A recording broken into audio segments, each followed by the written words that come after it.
Welcome to the Beast of the NFC East podcast. I am your host, Sean Gnitzcavich, with my co-host, Jeremy Goode. The NFL draft has come and gone. The offseason is actually the offseason now because, we had the Senior Bowl, we had free agency, we had the draft, and now it's just a couple of jamokes talking NFC East. And if you wanted to hear a couple of jamokes talking about the NFC East and how the teams shaped up after free agency and the draft, then you came to the right place because we are those two jamokes and we're talking ball. With that being said, Jeremy Goode, what is good? Greetings, Sean. I was going to say, too, we're now into rookie OTAs. Obviously, some of the vets getting on it, too. The NFL, we've said it before, 365-day season in a lot of ways. So, sooner or later we'll be in mid to end July for training camp. So, fun time.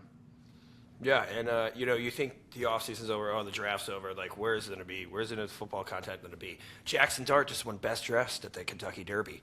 Best Dressed Male. And, he looks like a gangster, so he deserves it. Is that an official thing, or is that a Sean that was an official thing. I Okay. wasn't grading it. I saw it. It's true. I'd look it up. I don't know. I don't know who votes on this stuff, but Jackson Dart, he's killing it in Kentucky and New York, all over the place.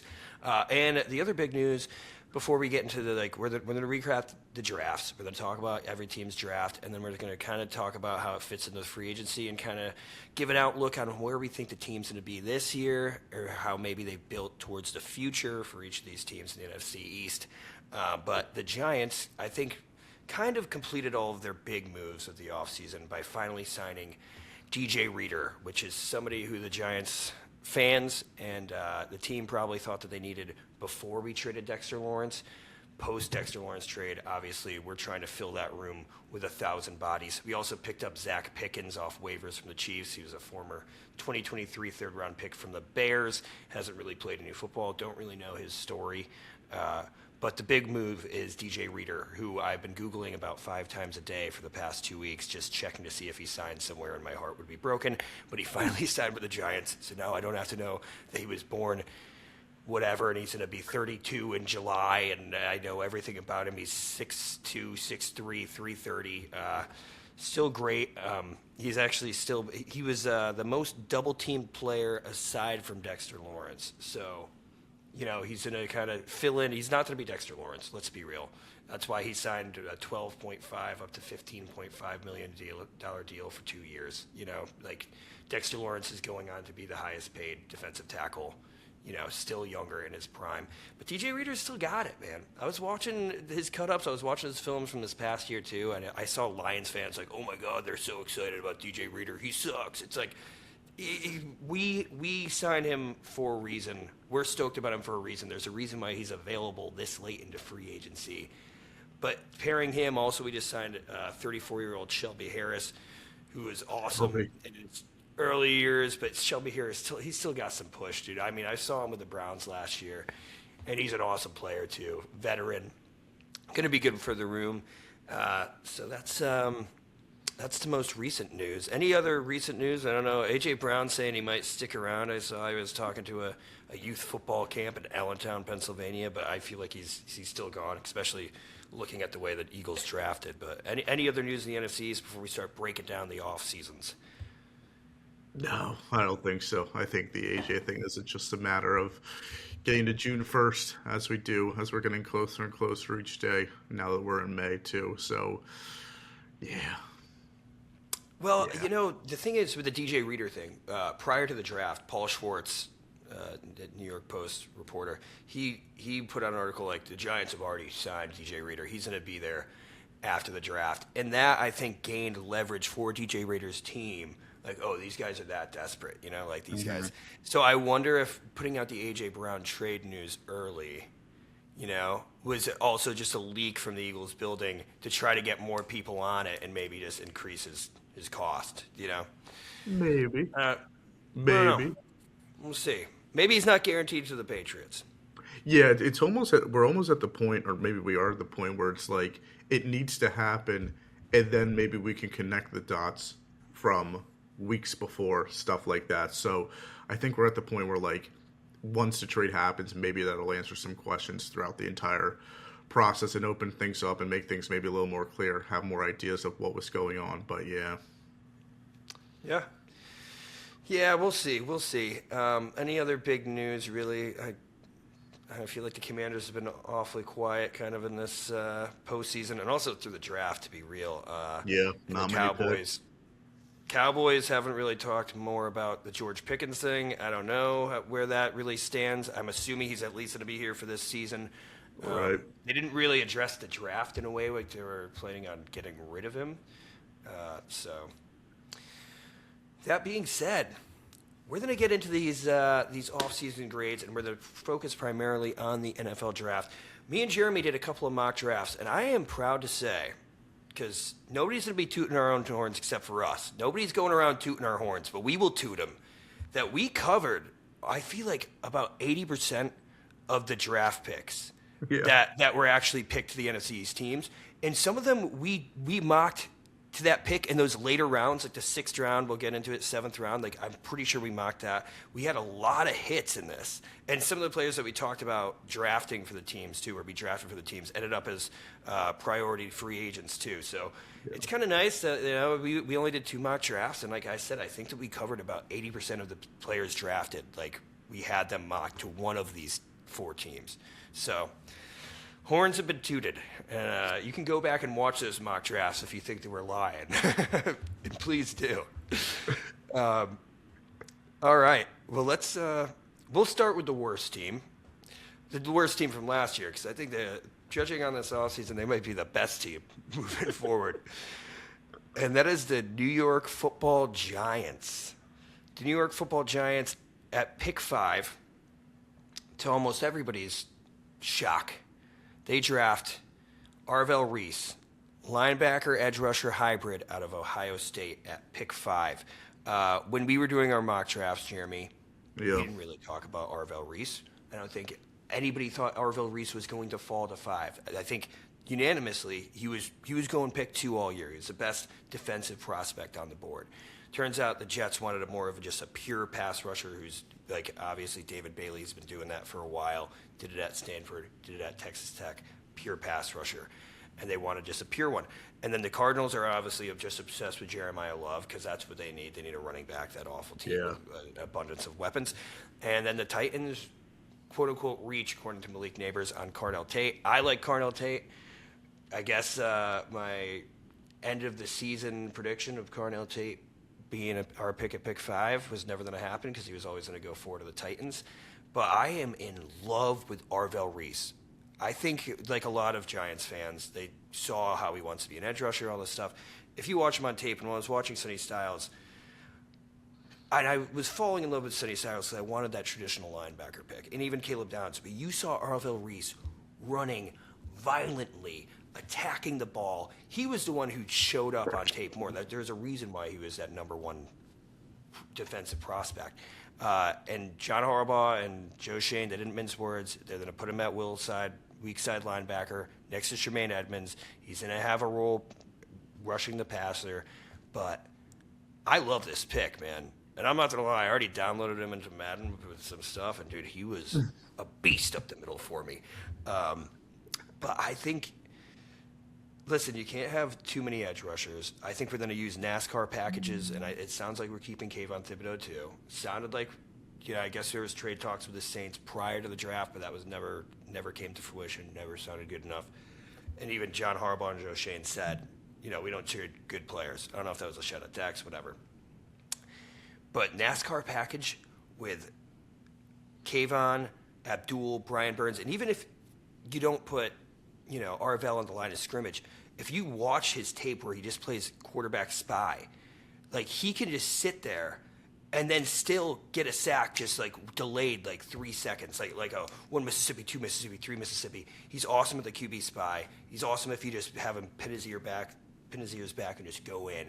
But with 2 mobile quarterbacks in the division with Jalen Hurts and Jaden Daniels, I love Arvell Reese as a pick. Also, like, in the run game, which is one of the reasons why we got him too, he's going to be unreal. He's just violent, aggressive. You get 2 big bodies in Shelby Harris and DJ Reader, and also our 6th-round pick, Bobby Jamison Travis, who we'll get to, just holding up space and letting Arvell Reese just play free. I love the pick. Jeremy, how do you feel about Arvell? I like the player a lot, especially at 5. I think you fell a little bit. Good player for sure. I guess if you keep your whole defensive end, you're going to have to play him out of position at off-ball linebacker, I heard. Yeah. But that's what he did in college too. He wasn't a pure True. edge. He played off-ball linebacker. I'd rather it's better to get the talent early on and play him out of position.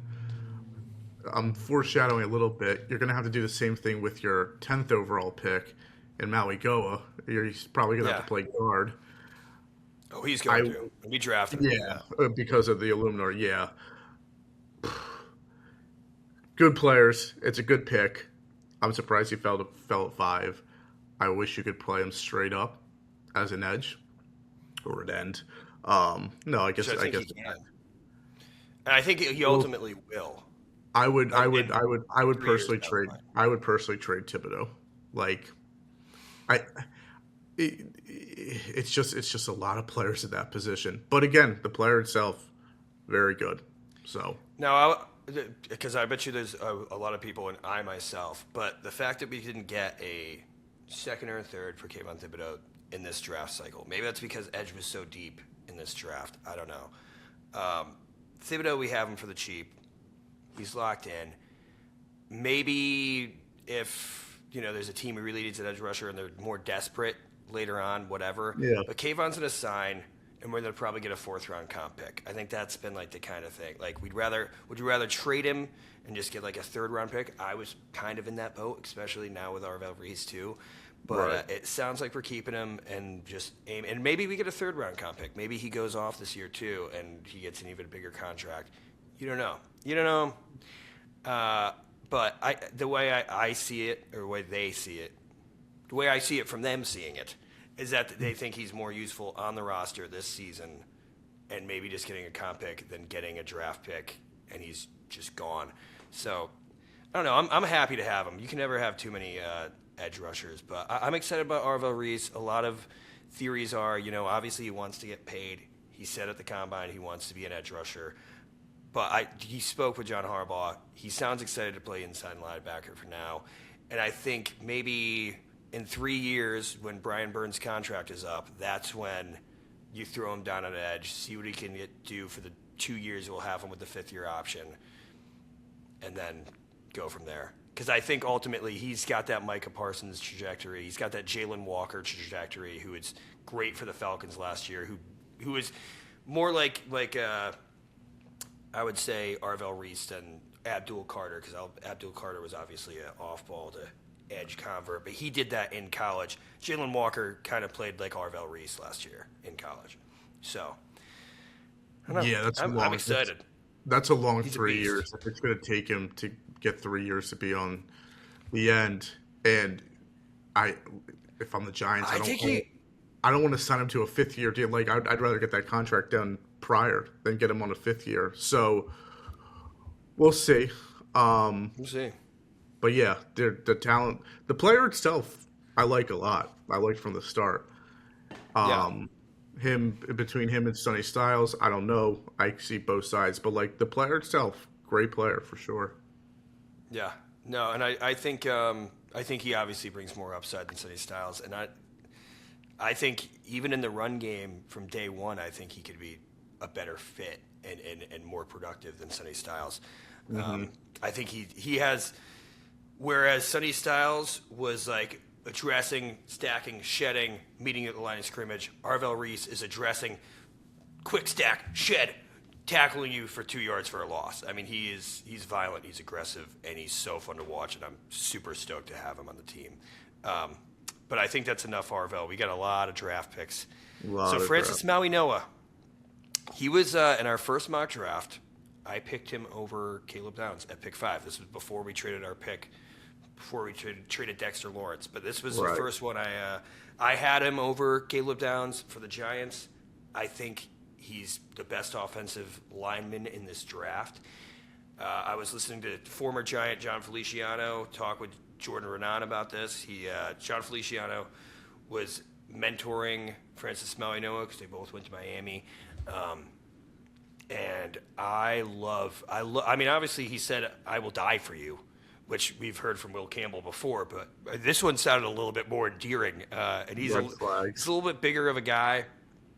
Oh no, I love him. I love. And the cool thing about this too is that they're both 20 years old, Arvell Reese and Francis Mauigoa. We got young players, so yes, we're moving them to a new position.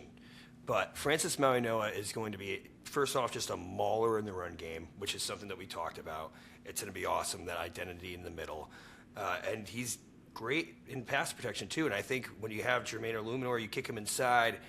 Maybe the one knock on him is maybe he doesn't get as lateral as he needs to. He's not going to have to because he's not going to be playing against edges. He's going to be in that interior. So he can just kind of focus on the phone booth in front of him. I love this guy. I think he's awesome. His nickname is Cheese. That's cool. I don't know. I'll tell you what, Samoans have been damn good football players in the NFL, and this guy, and he just seems smart too. He just seems smart. He's awesome. He's a big dude right in the middle. This is a hog molly, which we haven't said since Dave Gettleman. He loved the hog mollies, but this guy is an actual hog molly. This isn't Will Hernandez. This guy is, I think, the best offensive tackle or offensive lineman in the draft. And same thing, we talked about this, and I know you don't totally agree with this. Jermaine Illuminor is under contract for 3 years. Say Francis Mauigoa is killing it at guard. Jermaine Illuminor loses a step. We can kick Mauigoa out to tackle. You don't know. And maybe sure. Tackle. Yeah. What do you do with Illuminor though? Well, I mean, Illuminor is 33, so in 3 years. Okay, so it just doesn't play. Okay, yeah. I see what you mean. Yeah. I'm not saying for this year. I'm talking about down the line. Like, this is a draft pick for now and a draft pick for later. Yeah. Right. Or, you just keep him at guard and he's an all-pro guard, How do you – I know you were even when we drafted him the first time about moving him in, you were kind of curious. But I feel like the Giants fan base and a lot of, like, the NFL analysts, they kind of agree. Like, they think he'll be a great fit from guard at day one. I don't think I'm concerned about that. I like the player. Again, I think he fell a little bit. Not too much, but I would have thought someone ahead of 10 would have taken him. Now, when you have someone like Caleb Downs available too, and then your rival takes him, trades up to take him, that'll be interesting. I think I like Downs more. Now, I get that Downs has the injuries, and I think that it's a luxury pick to take a safety that high, regardless. But, yeah, I mean, Mauigoa is a really good player, and Downs is also a really good player. So I guess it never hurts to build on the lines, of course, and two good picks for having 2 top 10 picks in the draft for the Giants, which is a win.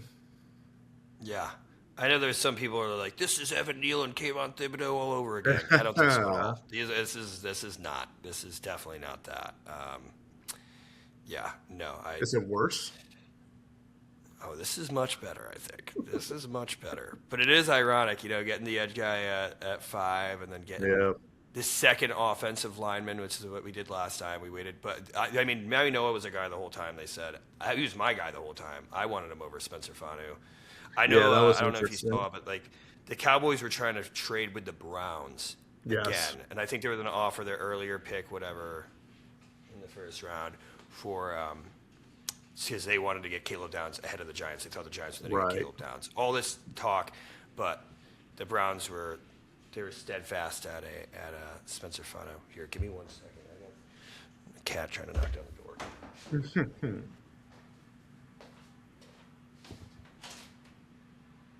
you coming in or what?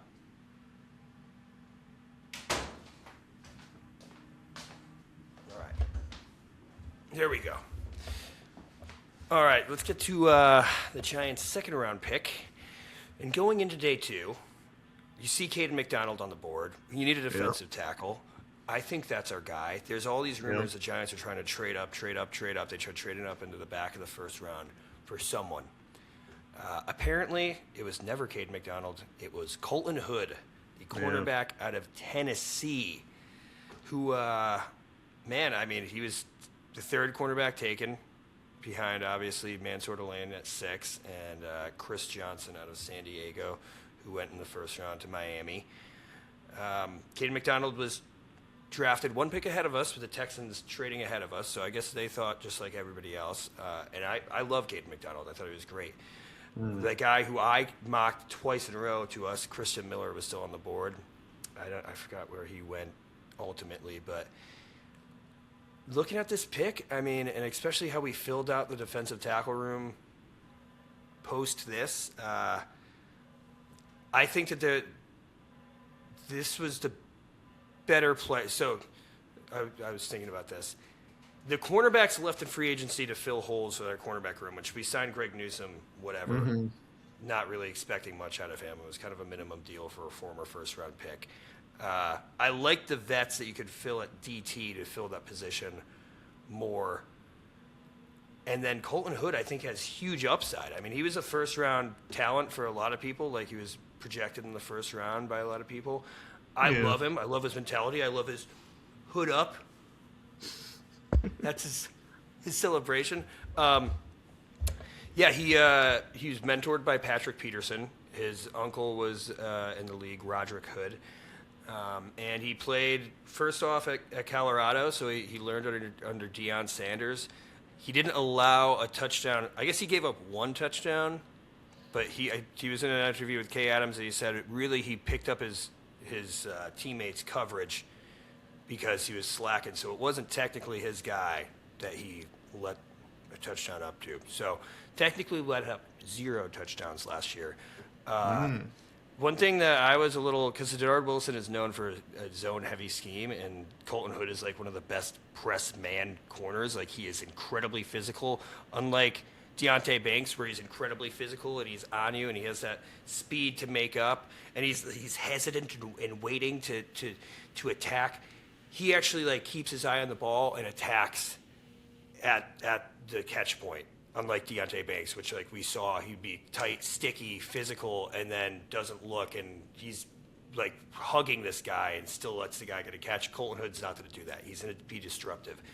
And I think what Denard Wilson wants is kind of that press man zone for his outside corners, where zone heavy for the rest of the scheme, but it's for his outside corners. I think Colton Hood, he doesn't have to play right away because we got Greg Newsome and we got.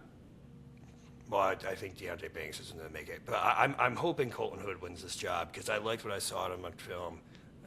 What are your thoughts on Colton Hood, Jeremy? Without the injuries, really intriguing. Like you said, first round. With the injuries, it's a risk. You're betting on him. I don't love it. But I again, the talent there, the skill there, if you want to risk it, okay. I'm just concerned about his health makeup going forward. No, I think you're confusing it with Jermod McCoy. He actually was healthy throughout college. I think you're thinking about his teammate, Jermod McCoy. I thought Hood was hurt too. Let me double check. I know McCoy was big time hurt. Yeah, but I thought Hood was also. Sorry, I'm looking up his. I didn't think that he had any missed games at least. No, he started every game for the past 2 seasons, so I think he's good. Interesting. But no, I think. All right. Well, in that case, I don't know. It's probably maybe I don't know. Maybe I don't know much about Colton Hood. In that case, hey, that's okay, dude. You're gonna learn a lot about him. Fine of a pick. Yeah. That's interesting. But Jermod McCoy falling too, by the way. Oh man, I wish we took a fucking swing at him. That would have been interesting, doubling down on the Tennessee boys. Although I think his injuries are actually crazy. But yeah, good pick. I like McDonald too. I thought he was legitimately, I guess he didn't go in the first round, but I thought he legitimately had a first round grade. Yeah, I didn't Even see him though he falling slipped out. to the second, I would think that that would have been scooped up immediately in the second, and it was in a way. But um, yeah, in that case, I need to read up more on Hood. I like Yeah, the cornerback. It's interesting. Like a lot of people are mad at the Chiefs for trading up to get. That that's is a sort of lame. fitting celebration. They were That's mad at pretty the dope. Chiefs who traded up to get Man, sort of lame. Delane, Yeah, and but it kind of made sense because the cornerback class after that was not that good. Like Chris Johnson, yeah. yikes! San Diego State. Yeah, he has good film, but Right. it's usually playing. Yeah. So the drop off is crazy in the second round with Hood. Sounds good. I have to read more about him. I read somewhere that, um, yeah, but yeah, I guess it's a good. It's interesting that he won the. I wonder why he won in the second round. Then I thought it was injury Yeah. related. No, no. I think it. I'm honestly, I'm surprised myself. Like, and he played Hmm. really good at the Senior Bowl too. And I mean, he has all of his interviews. Like, I love him. Like, Deontay Banks and Denard Wilson kind of like alluded to this at his like first conference. Like, Deontay Banks is a little slow, not really Yeah. smart in learning the schemes, especially in its own scheme. Colton Hood seems like he's a pretty sharp guy, and I like him a lot. Um, yeah, we'll see where he goes. And then our third round pick, which we didn't have a third round pick originally, but John Harbaugh and Joe Shane got a little too antsy, and they didn't want to wait till the fourth round. So we traded this year's fourth, this year's fifth, and a 2027 fourth to move up to the third round to get Malachi Fields, 6'4", 218-pound receiver out of Notre Dame via the way of Virginia. This guy's got some of the best hands in the draft. One of the reasons why he fell is because he ran a 4.6 140, which Senior Bowl time, this guy was like maybe a first round pick because he was just making unreal catches during the Senior Bowl. Then Combine comes around, runs a 4.6 40. Avoid this guy like the plague. This guy sucks. I watched a Steve Smith breakdown of him before the draft, and one of his biggest issues is that he's not the best route runner. Um, but this is a guy who, even when he's not open, he's not getting that separation from his poor route running and his 4.6 speed. Mm. This guy is just always open because of his height, and he makes great contested catches. I think he has one of the best. I think he has like a .2 drop rate. Like, he does not drop the ball. He's going to be great in the red zone, and he's a damn good blocker. Joe Shane called him his power forward, and if you look at the wide receiver room, we don't have a receiver like this. Isaiah Hodgins is kind of a bigger, slower body, but he's not Malachi Fields. I love Malachi Fields. Plus, he can do a backflip. Not that that really matters. He was actually somebody who me and my brother, like back in January, were talking about maybe the top of the second round for us because he's that type of receiver that we've been looking for, the big body receiver. Even if he ends up being our wide receiver 3 moving forward, he doesn't develop. Having that type of player as a red zone threat, as a big body who's always open for, and he also can get down the field. Like, it's not like he's, and this slow speed, the Giants said that they track him at going 20 miles an hour all the time in game speed and when they were, meeting with him. So I think I don't know. I love Malachi Fields. I think this guy has a high upside, high floor type of player. How do you feel about Malachi Fields, Jeremy? I actually hate this pick. I really don't like the player. I'm not even like trying to troll. Like you said, a few things with his Hey, speed be and honest, dude. his route running. Oh, it's going to be tough to adjust to the NFL where you really need both, and if you don't have the speed, which some don't, you better be a prestige route runner. Um, Yeah. I watched the tape. I watched his tape. I tried to watch a good bit of the wide receivers tapes. Yeah. Nothing popped out to me with him as a player. Um, he definitely there's talent. Don't get me wrong. I just nothing stood out for me watching his tape. I was pretty underwhelmed for someone who went in the third round or someone who had that third round grade throughout the draft process. I thought it would be more appealing. Now maybe that's the quarterback situation too in Notre Dame. I didn't look Yeah. into that as much. That very well could Actually, have been CJ Carr, some people think the quarterback could be a first round quarterback pick one next for year. next So, year. Yeah, I think he's going to have yeah. to need to develop in this year too for that as well. But Yeah. like, yeah, I don't know. I mean, I think like he again, there's talent, and and he makes the Yeah. wide receiver room better. I just don't like his trait was big body. And what is he, 6'4", Sean? 6'4", 218. Yeah, it's a He's only good 22 size. years old. I think he played 5 years, but he's only 22 years old as far as He my. went. Did he go before Ted Hurst? He did, and that's what I was going to talk about. So he went Yeah. before Go ahead. Ted, who went. Remember, I kept saying if the Giants trade up or get another third round pick, Ted Hurst is going to be our guy. That's Yeah, what I I thought. like him. Go to Tampa, about 10 picks later. So he's also a big body guy, but he runs a 4.3, and Yeah. he's not like the contested catch guy that Right. Malachi Fields was, but I love Ted Hurst, and Me too. I think that we could be kicking ourselves like that. I don't always like to be like whatever, because I love Malachi Fields. I think he's gonna be awesome, and I think he was a fit because of his blocking ability, because of his contested check. Like I think that we picked him for his traits. Like we're building an identity, so I can't knock John Harbaugh and Joe Shane for that. Like I like that we're building a physical like identity with all of our first four picks. Actually, all of our picks in general. But Ted Hurst, leaving him on the board, I don't mind that we picked him over Elijah Surratt, who's another big body. Like, Yeah, I don't care about I that think either. they're different. Jacoby Lane too is another big body receiver. So like, if you're like looking Interesting at player. that clump that all went, I think those guys both went in the fourth, and they both went to the Ravens. Elijah Surratt and Jacoby Yes. Lane. Which hey, good for them. But yeah, I'm pretty sure, and that's what I like because he's got that experience. Like I said, I'm pretty sure he's been a 5-year player. Yeah, he's only 22. He's going to be 23 comes the start of the season, but that's still young for a receiver.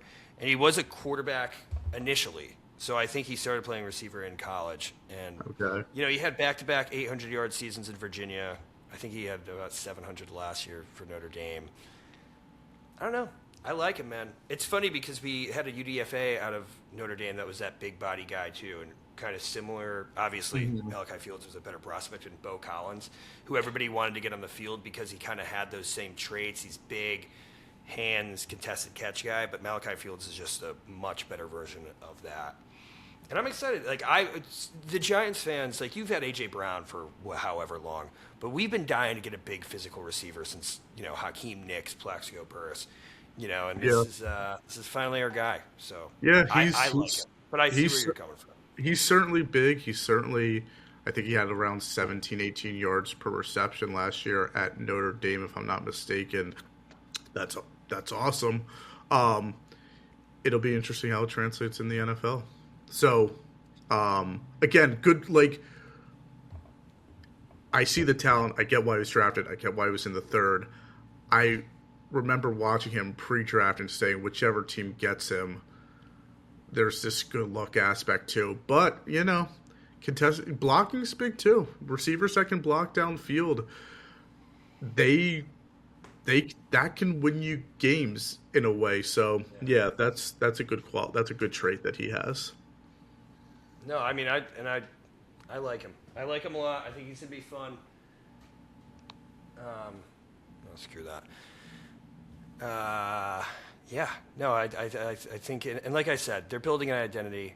The next couple picks, we didn't pick again until the 6th round. We had that big clump of 3 6th-round picks, and I will get into those guys. Bobby Jamison Travis was the first of the 6, and he is a defensive tackle out of Auburn. Big guy. Let me just pull up his numbers all the way. Yeah, nice. I believe size. he's like, yeah. And I love this dude. I know that he was like a consensus undrafted type of guy, but after watching his tape too, like, and there was other defensive tackles that we were looking at that were still on the board. Tim Keenan out of Alabama. Yeah. Savion Harris, who I think went undrafted because of off the field things. Yeah. But yeah, 6'3", 3'8", 330, big dude. and like his arms are like tree trunks, man. And he's just just a good like listening. What I love about like the Giants is like when we got all these draft picks, like me and my family were just like watching all their interviews, which we have like the Giants do such a good job of like having all these interviews day one. You guys, They're awesome. you guys sit around the TV as a family. And just watch it and just be like, dude, this guy's sick. We look at Yeah. the cut ups, the highlight tapes, and then we look at their interviews, and it's like, dude, these guys are awesome. And then my fiance is like, let me see the Packers players. They have like nothing, nothing on any of their guys. Like the Giants, like they cover the like their team so well. I'm so happy to be a part of a fan base that like cares that much. Like the media team cares just as much as us. Right. But yeah, I don't have to talk about too much about him. He's a 6th-round pick. We've drafted a lot of these late-round guys, Jordan Riley, DJ Davidson, a lot of these big defensive tackles. Those guys all kind of sucked. I like this guy. I think that I think for a 6th-round pick, I think he's going to have an impact this year. And it's not like Elijah Chapman was a UDFA that had an impact. I mean, I'm not saying he's going to be playing a majority of the snaps, but if he's playing Of course not. 25, 30% of the snaps a game, rotating in there to be a big Wow, that would be a big number, I would think. Yeah, well, we're going to need it. We're going to try to replace Dexter Lawrence with an army, and this guy is one of them. And who knows? I mean, dude, Damon Snacks Harrison was one of the best run-stopping defensive tackles in the league, and he was drafted in the 5th, 6th round. Yeah. He was great with the Giants. We don't have to go too much into this. J.C. Davis, the offensive tackle out of Illinois, huge guy. I love this dude. I liked both of your lines pick, even though Bobby Jamison Travis went to Auburn. Dummy. Yeah. His size is awesome. Giants get younger on the defensive line there late in the draft, which I think is a good idea. Now, obviously, you signed DJ Reader, but I think that complements it too. You get some veteran experience. And I was looking at J.C. Davis in the pre-draft stuff. Seems like a nice guard. Yeah. Late in the he's draft. going to be a swing tackle, swing guard is what they say. Okay. But, yeah. Dude, Size-wise, like it him. might be tough for that, but he's probably in the ballpark where maybe you can get him to swing a little. Yeah. Yeah. No, I mean, I like J.C. Davis a lot, man, and I think I feel like we brushed over him in our mock drafts. I don't know if we ever selected him, but no, he's awesome. I believe he was a top 30 visit for us too. Oh, there you go. Yeah, I mean, everybody who's always banging the table for more O-line, like I like this guy. I think that if anybody might have some upside in developing to be a part of our line in the future, J.C. Davis might be that guy. And then lastly, the player who I knew nothing about, Jack Kelly. I knew nothing linebacker about out of I've never BYU. heard of this guy. Dude, I've never seen a fan base who knew nothing about a guy be so hyped about a pick. I watched he plays like Arvell Reese light. So he's just like an inside linebacker who blitzes and is aggressive. He had 10 sacks, I believe, last season and like a bunch of tackles for loss. So like when you see that, you're like, for an inside linebacker? No, he's awesome. He is super, like, and I think that he might just be used in some, like, obviously special teams to start with his aggressive nature. But I could see this guy, like, kind of filling in like certain packages as a blitzer, and a third down blitzer. And he's awesome, dude. He is cool. And a lot of the Giants, like, it's so crazy to see all these people. Dude, this, like, I've never seen so much hype for a 6th-round pick that nobody knew who he was, like somebody who fell. But when you watch his tape, like, he's awesome. And when I saw, like, the stats, I'm like, dude, who is this guy? And why is he going in the 6th round with stats like this? At BYU, who, I don't know if you know a BYU linebacker who ended up being really great, but Fred Warner. So, you know. There you go. You never know. There you go. I don't think it's Fred Warner, but he is Jack Kelly. That would be something. I guess he was also a BMX superstar. Yes. All right. Lastly, I mean, UDFAs. There's a kicker out of Michigan, Dominic Zavada, who kicked a 70-yarder, and he could compete for a job. I think he had like rough percentages last year, but hey, if you kicked a 70-yard field goal and you have that capability, I like that pickup. And the other one is Thaddeus Dixon, the cornerback out of North Carolina via Washington, who followed Steve Belichick over to North Carolina. We talked about him because he was always like the top consensus board on our mock drafts, like around those areas, and we were Sure. talking about Thaddeus Dixon. Yeah, he's a good player. He's 24, so that's not, there's probably a reason why he went undrafted. But He's an old. out of all the UDFAs that I think could actually play and plug and play, I think Thaddeus Dixon has that ability. He's 6'1", I think like 190, so it's not terrible size. And yeah, played pretty good at Washington, played pretty good at North Carolina. Yeah, you can't really hope for that much out of UDFAs. Just the idea and maybe picturing them and age really with them does not matter whatsoever. So, yeah. Yeah, all right, and that's kind of a wrap. I like the way the Giants built this thing. I mean, touching back on Kelly Fields, I wanted to talk about this. I think when we come into the red zone and we have 12 personnel with Malachi Fields, Isaiah Likely, Theo Johnson, and Malik Neighbors, dude, we got big bodies to try to get some mismatches, and we got Malik Neighbors, who's just a freak. I don't know. I'm looking forward to it. I'm looking forward to it a lot. Or we just pound the ball with Francis Noah, Patrick Ricard, and Cam Scadaboo, and bam. I don't know. I like the identity of this team, and I'm That excited 12 personnel in the red 12. zone, especially at the goal line, is interesting. Dude, I mean, I don't know if you saw how many people went tight end heavy this year, dude. I think we're going to see a lot of 13 personnel, dude. Yeah, you probably will. Blocking is the game of the name of the game in the NFL. So I think you could see we've seen 13 personnel throughout the years at probably at higher rates. So yeah, I could see it a lot this year too. More. All right, let's jump to your Philadelphia Eagles. Yes. Because we'll go from the worst to the best, and then we'll work our way down to the middle. All right, your first overall pick, Mekhi Lemon. You guys jumped. You guys jumped the Steelers, who were on the phone with Mekhi Lemon with the Cowboys to select a wide receiver, while the Cowboys traded back to select an edge rusher. Where have we seen this before? Micah Parsons, Devonta Smith. At least this time you weren't trading with the Cowboys to jump in front of us for the wide receiver that we coveted. And history has been good for the Eagles after that, of course. Devonta Smith has just been a keystone player for this franchise. But we don't have to get into that. It was interesting this happened a second time in the way with Dallas. I mean, you're not supposed to trade in with Pittsburgh. Yeah. I know, in Pittsburgh, dude, Jerry Jones is evil, man. He's an evil guy. And also, Mekhi Lemon, dude, you shouldn't allow the Eagles to get Mekhi Lemon. He shouldn't have fallen to 20, I don't think. I love Mekhi Lemon. I guess he had weird interviews like this. Right.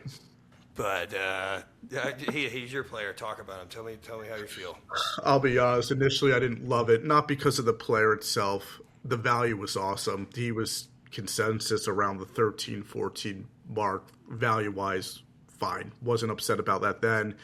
It was just the fact that, you were taking a receiver to replace A.J. Brown when, you need probably something more at receiver than A.J. Brown, but are you going to compare this guy to A.J. Brown for the rest of his career? That's some pressure.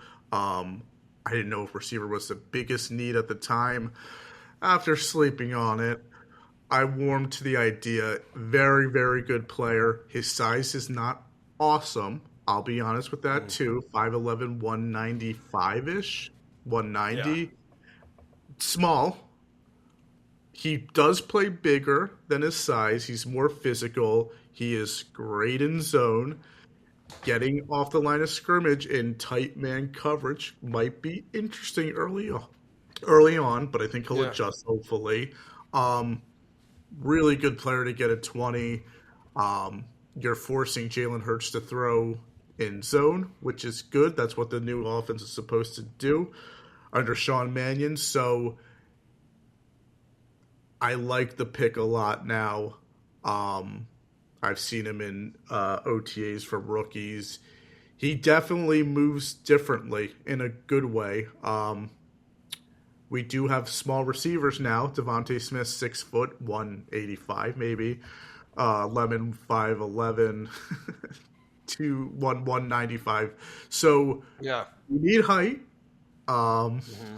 It'll be interesting, but speed kills, and player wise at 20, I like the value a lot in the player too now. So yeah, what are your thoughts?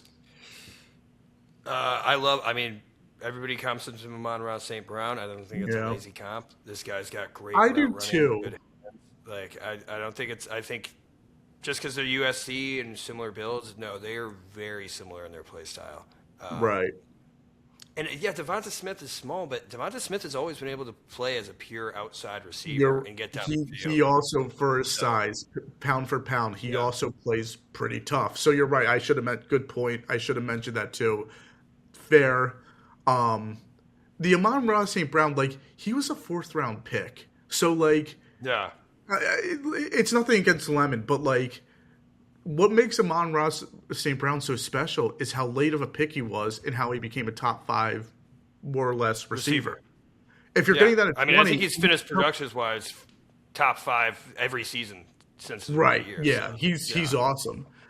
If Lemon's St. Brown, that's great, but you know, He could be JSN. yeah, yeah, I don't see, He yeah, could be. I mean, listen, I'd love it. I just those are big shoes to fill, but yeah, I like the player a lot. Really talented. I'm excited about the new offense. I was Yeah. I was hesitant at first, but yeah, Yeah, I mean, the way that you built it out with Hollywood Brown, too. So you got two. I mean, Hollywood Brown, I think, is more closer to Devonta Smith than he is Mekhi Lemon. Hollywood Brown doesn't fit in now, and Yeah, it's they weird. And to Tavian Wicks, too, dude. I feel like, I don't know. I think It's, he can. I think they could force him outside. So Wicks, I'm okay with. Hollywood Brown doesn't have a role in this team anymore, and obviously, it was your free agent move you made early on. So it's tough when the draft comes around. You don't know what the picks are going to look like. But they're yeah. giving Brown, I think, around 4 million guaranteed. I don't know if he has a spot on this team, but money wise, I think I think you have to keep it money wise. I guess depth isn't off. I Yeah. just don't see a role where he's going to get much playing time. He really But hasn't been much in the NFL for the past. I mean, he didn't really do much with the Chiefs last year. And yeah. he's been productive throughout his NFL career, but never like pop pop pop pop like the first round pick people thought he'd be. So yeah, and he's older. Yeah. Yeah, I mean you're right. He's older too now. Yeah. I don't know. I like Mekhi Lemon. It's funny too because like Maxi Yoniker was the guy who we kept talking Yes. to you guys Yeah. that he was too. That Steelers were like, crap. I guess we'll go Yeah. Maxi Yoniker, who's great. Good draft pick. Yeah. And then your second round pick, you're replacing just like the Giants replaced Dexter Lawrence with an army. That's what you guys are doing with Eli Stowers, the tight end Yes. out of Vanderbilt, who some people say is just a big wide receiver, a big slot wide receiver. Uh, Well, Stowers, let me tell so, you, bud, you're gonna have to learn yeah, how to block because you have to be a tight end. I love Stowers as a pass catcher. He will be awesome down the field. Again, he fits Mannion's offense perfectly. Jalen, you're gonna have to learn how to throw in zone and over the space middle. Yeah, over the middle. But I love Stowers as an offensive player. He is a yeah. zero in terms of blocking. He might be a negative in terms of blocking. He is the Former worst. quarterback too. Yeah, Yes. True. He's only had a few years to play tight end. I get it. He is the worst blocking tight end I've ever seen from a draft highlight perspective. I'm not even kidding. Oh no, he's not Fortunately, good. I think you can. Fortunately, I think you can coach that up decently enough. But oh my goodness, he's going to have to figure out something in terms of blocking quickly because, I guess worst case scenario, you move him to receiver. Although receivers have to block too, but I don't think that's a great Yeah, allocation where you take Lemon in the first and then Stowers in the second and move Stowers to receiver. It's not the way I would allocate my resources like that in draft picks. As an offensive player, he's really exciting. I love it. I liked him early on. I didn't think they'd take him, the Eagles, because of his blocking. Just teach him yeah. how to block. But the idea is awesome. He's just got to figure out the blocking aspect. And then this is funny because I remember in this third round pick, I was like, hey, what about Markel Bell? And that's where you guys went at the top of the third. You He, guys went Markel Bell out of Miami, right? Or was the top of your third the one that you traded for Jonathan Grenard? yeah, I guess, but still, Bell was an early Yeah. third round pick, so yeah, you're Yeah. right on that. Oh, no, this was your early one, yeah. Yeah, Markel Bell, pick 4 of round 3. Yeah, if this I guy's could huge. if I could Yeah. guarantee anything going to this draft, Sean, it would be the Eagles drafting Markel Bell. Really interesting. When he plays his first snap in Philadelphia, he will be the tallest player ever in Eagles history to play in a football game. That's awesome. 6'9", 3. Oh, I'm not prepared. 446, I got him. I got him right here. 346, Okay. 6'9" and a quarter, 346. 37-inch arms, essentially. Yeah. It's funny too because Markel Bell, he's going to have to put on some weight just because he's a little. He's a bit of a development. He's awesome. Played with He's an Francis athlete. Maui-Noah, dude. Yeah, he's Isn't that awesome. funny that we got like all the Ohio State linebackers in the division and we got all the Miami linemen in the division? That's funny. Yeah, Yeah. But yeah, continue. yeah, big Markel Bell. big guy, really talented. Was on the other side of Maui Noah. Yeah, he's not ready yet, but I feel comfortable with him as a backup going into his rookie season. They'll have to develop him. He's kind of slight with his legs, so that's where I think the weight might have to come into play. He moves pretty well. I wish he were a little more fluid in movement, but at that size, he moves very well. It just would be nice if there was a little bit of a push, in my opinion, there. Yeah. Maybe a little early in the draft, although tackles, you play the game with tackles, and they are going to get someone with a 5th-round grade in the 3rd. So I don't necessarily mind that. I like the idea. I like the prospect. He's just big, so in more ways than one. So very interesting. Yeah. I mean, I like Markel Bell. I feel like he's Yeah. like the type of guy that the Eagles want to get their hands on. And obviously, you don't have Jeff Stoutland anymore, but That's big. If we had Stoutland, I'd really love. Apparently, it sounds like he was a Stoutland guy. He started the Markel Bell conversation back in whatever month or whatever. I think Yeah. at this point, Howie Roseman thinks similar to Stoutland in terms of what they want in an offensive lineman, which is nice after all those years. I guess 14 years, it's wore off on Howie. But it's still, you still don't have the mastermind, so it'll be interesting with that switch to Chris Cooper as the offensive line coach for sure. So it's a good point. yeah. I mean, hey, I think he's. I mean, at this point, you just gotta, you got a mountain of a man, and we'll see how he develops. But Yeah, he is a senior, so it's not like he's like young and hasn't developed really. It's correct. Just, Correct. but we'll see how it goes. And then more deja vu for the Eagles draft in the Yes. 5th round. You draft North Dakota State quarterback Cole Payton, who they say plays more like Jalen Hurts than it plays like Carson Wentz, despite his alma mater. How do you feel about Cole Payton, man? Nice size, very talented running the football, arm strength, very questionable. Very talented. 6'2", 6'3", 230 pounds. Good. Did not start much. Only started his last year at college. He ran a good. 4.5 40 is awesome. He's a dude. great runner. I get why they look Yeah. like he's very talented. That they say they want to do him as Taysom Hill. Stop messing around with that. Stop spending all that time. Maybe Dude, you if can it do it with works- Eli Stowers too, man. You guys could have 2. Probably, Taysom yeah. Hills. We got 2 quarterbacks in this draft. Really talented runner. Watching the clips of him in those packages running. He's got nice speed, and he really is a great runner. He fits the Eagles' offense. Throwing to be desired, but it just hurts that Taylor Green was there, who I liked more just as a developmental guy. I know Taylor Green has issues too with his mechanics, which you'd hope a good coach, especially someone like Sean Mannon, who was an ex-quarterback, could fix. But that's what kind of hurt with this pick. I get that, Taylor Green's not a sure thing, but I liked him a little more than Cole Payton. But In the 5th, good value, I think, for Payton, so I don't hate it. Yeah, so you think Andy Dalton's still your QB too? Yes, especially because Carolina is paying for most of his salary, so the Eagles are only on the hook for like $2 million for Dalton. Although they're going to have to trade some, I don't see them carrying 4 quarterbacks. So maybe they trade Dalton, maybe they trade Tanner McKee if they get good value for him. But yeah, I think Payton's a lock to make the team. Yeah. Oh yeah, especially with a 5th-round pick. I feel like it has to You'd be think, yeah, developmental. yeah. Yeah, 6th round, you guys went guard out of Georgia, Micah Morris. Honestly, don't know much about him. I You got love any this. insight I onto this? love You this like him? pick, Sean. Okay, good, good. This is His where, RAS. yeah. I don't know the exact thing. His RAS score, it was like a 9.9 and maybe some change.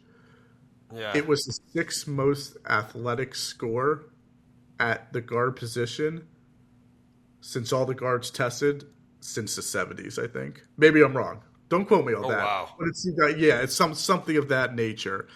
And again, like he's a 6th-round pick, so you have to tame expectations. He didn't play much at Georgia. He really only played a senior year. Didn't give up a sack. I feel like there's something behind him that made him drop to a 6. But athleticism-wise, size-wise too, which I don't have. Well, now I do. 6'5", 330, 4. I'm really intrigued by him. I think he'll be a nice backup guard. But again, 6th-round pick, so we'll see. Yeah. Hey, man, you guys do a good job of turning late-round offensive linemen into something. So if anybody, I have faith in you guys. Yeah, we did have the Matt Pryor experience twice, so that didn't work out great. But hopefully this one ends better than that. Yeah. And then you go Cole Wisniewski in the 7th round. 7th round pick 28. Texas Tech safety, 6'3", 219 pounds. This is a guy who it was on my radar. I didn't really watch any film, but I feel like I heard his name a million times as like a good safety prospect. What do you feel about Cole? Started off at North Dakota State, was a linebacker. He can still play in the box as a safety. He can play downhill too, which I love. Size is great.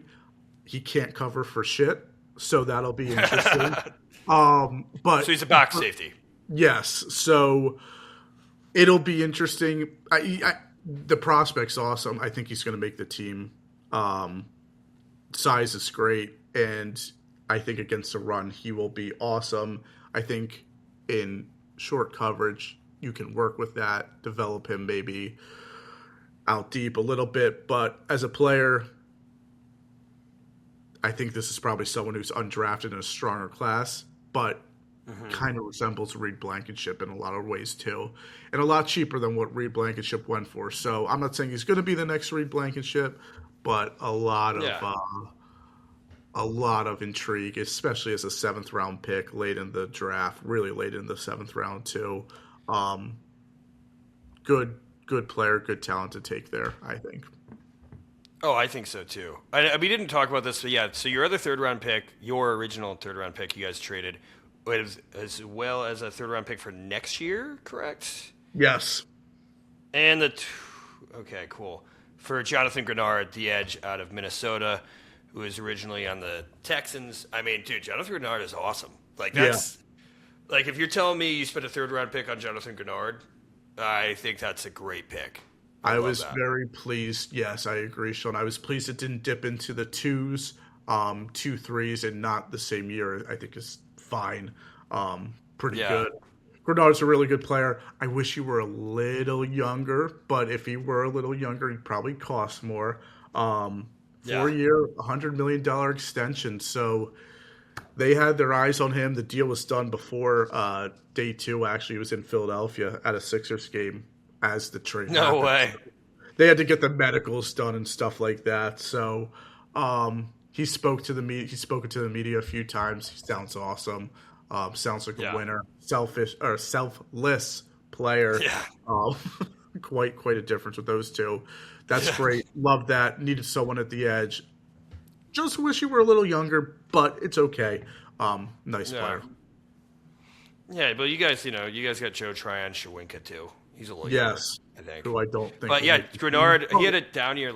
Yeah, sorry. That's okay. What was that? Maybe he What does. was it about Joe?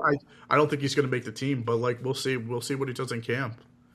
Yeah, but yeah, Grenard 12 sacks 2 seasons ago, and just 3 sacks last season. I think he must have dealt with injury because Yeah, some injury stuff. Was great against the run last year, even though the sacks weren't there, which is big in my opinion. Yeah. So yeah, I guess we should mention too. Wicks was traded for a 6th-round pick in this year. Yep. So in a way, it's kind of It's hard to separate or include them as draft picks, but good value there. So I think. No, I think Dontavian Wicks of the 6 is unreal. Yeah. I think he was underutilized in Green Bay. I think some people in Philadelphia are overhyping him quite a bit. But I'm very intrigued by the player. I think he's awesome. And then this is one that we nailed. Although I think maybe you used one of your 6th-round picks on him in the mock. Or maybe it was one of the 7th. I don't know. This might have been the exact pick, to be real. You guys go back and watch. But we talked about this guy, and I said he was going to be a Howie guy. You said he was going to be a Howie guy. Yeah. You are Bernard, the International Player Program player with one of the most unreal RAS scores of all time. I think he was like a perfect 10. Yeah. This guy has never played football. He's out of Nigeria, 6'4", 306. He has like all the same measurables as Myles Garrett. Although I know that they had him as like a defensive tackle, but I feel like he's more like if he's a defensive tackle, like a 3-tack. But I think he could go off the edge too. Yeah, a little of both. It'll be interesting what they finally decide at that position. He had trouble getting his helmet back. His helmet apparently popped off in rookie camps. He had trouble getting it back on. He needed a teammate to help him. He's never played football before. He is a freak body, freak athlete. He's a Howie guy, like we said. He's a Howie guy. So awesome there. He doesn't count towards the 90-man roster as the one international player you can use. But you have 2 though, because you guys got Josh. We do have 2. Yes. Can you use both of those guys as no roster spots or no? I forget how Josh or whatever his name is. He'll just count towards the 90-man roster. Okay, cool. I don't know if Bernard's going to make the 53. Yeah, there's a lot of depth there. I think that they are going to have him in a preseason game, and in August, and after the game, they're going to have doctors and some GMs maybe say, "Hey, you have a foot injury that we're going to have to put you on IR for the rest of the year." And he might not know. He might say, "My foot feels fine," and then they're going to say, "No, you have a foot injury." I think the Eagles are going to stash him on an IR this year. So, yeah, he hasn't played football, Sean, but he really is. He's a heavy compared to Myles Garrett, but probably 20 pounds heavier. So, I get it. No, he's unreal. He is unreal, and I knew that he would be an Eagle. And it sucks that he is. When you texted me that, because I was out golfing at that point, our picks had been made. I was like, no way, dude. No way. I might have had some swears in there, too. But I was pissed, because I love that guy, dude. Yeah. You were on him. You were on him early on. He's, never played football. Out of Nigeria. Yeah. Hey, you guys like those guys. And then you got Keyshawn James Newby, the edge out of New Mexico State. Yes. Yeah. Anything about this guy? Because I feel bad for him. I've written him off already. We took someone similar who was really productive at Virginia Tech last year, who I think led the country, maybe in sacks. Maybe I'm wrong. Both guys are undersized. The guy from last year, James Newby, is very, very undersized. But listen, see what you could do in camp. Don't let me write you off just because you're really small at that position at end. But we'll see. Obviously, I think he was a captain at New Mexico. he might be like 27. Oh, only 23. All right, all right. Hey, in your eyes, dude. He could be playing. He could be turning 24 soon. But yeah, we'll see. I mean, Yeah. listen. So one of the last picks in the draft. And then when you obviously the UDFA, you'd be talking about Josh Yes. Waro, another IPP guy. He's also a Yes. defensive end, correct? Yeah. Yes. Yes. But the big one, Daquan Wright, who we talked about. Daquan Wright out of Ole Miss. Yes. His friend is a subscriber to this podcast. I had him drafted by the Giants in one. I had him drafted by the Cowboys in another. Ends up going to UDFA to which, dude, I think he could have been a 5th-round pick. I mean, this is one of the deepest tight end classes. I think he Daquan could Wright have was been drafted productive, for man. sure. Yeah. Yeah. But going to the Eagles, he didn't want to go back with his old boy Jackson Dart. Wow. What does that say? Call in 215. I don't know, man. A little small in height, not awful in height. Good weight. Yeah, he's going to have competition. I don't know. I haven't looked too much into his blocking, but if he can block, he will have a leg up on some of these guys going into camp. So, yeah, talented player. Nice guy to bring in as a UDFA. Wow. Yeah, no, I mean he's exciting, dude. I mean he was productive. He's a great. I mean he's kind of like similar to Eli Stowers, you know. So Yeah. I think he's probably a little bit of a better blocker, but yeah, There he's you kind of go. more of like a receiving tight end. Yes. And I like Daquan Wright. So yeah, and if you're his friend, comment, hey man, thanks for shouting out Daquan Wright. If you're watching this, Eagles also brought in Deontay Lawson out of Alabama. Oh yeah, because we talked about him on the draft too. Obviously, I love him, of course, for obvious reasons. But this is someone who is really had first-round grade aspirations before all the injuries. He's beaten up, no doubt about it. But even this year as a senior, he was pretty productive. Made plays against Auburn to win the Iron Bowl. He's at this position to make the team at linebacker. I wouldn't be surprised if he makes a 53 initially because of that. Even with kind of the athleticism kind of gone, I like Lawson a lot. He's just a football player, football guy, really talented player. And as a UDFA, that's an awesome swing to take on a player like that. Yeah, no, I like him a lot. Anything else talking about how you guys built this roster based on the picks, based on your UDFAs, based on your free agent moves? I mean, it sounds like you guys are definitely preparing for a world without A.J. Brown. How do you feel about the roster? A lot better than before the draft. I think that they went production in college. It's an interesting thing, Sean, because this draft was so untalented as a whole. And the problem is you have picks that you have to make. So you have to figure out where the talent is in an untalented draft. It seems like the Eagles went production. You go Lemon, you go Stowers, 2 really productive players in college. You're betting on that. Decent athletes, too. I mean, Stowers is an awesome athlete. Lemon, I think, is a better athlete than some people think. You went on production. I understand that process with this draft, so they stuck with that kind of identity, and yeah, I think it makes sense. Yeah, and then you guys got some just physical freaks farther down the line, which is Yes. I guess what you bet on when you get into the later rounds. You either bet on the guys with the production with higher floors, or you bet on the guys with no production and the athleticism with higher ceilings. So, Oh yeah, you're completely right. yeah. All right. You want to do Commanders or your Cowboys next? I'll do your Dallas Cowboys. I don't like the Cowboys, Jeremy. But you know what? The Cowboys did I probably slip don't like a me. year? Oh man, I'm funny like, because okay, you there? Go ahead. It's funny because to go into the Dallas Cowboys. In our first mock draft, I had the Giants taking Francis Maui-Noa at 5.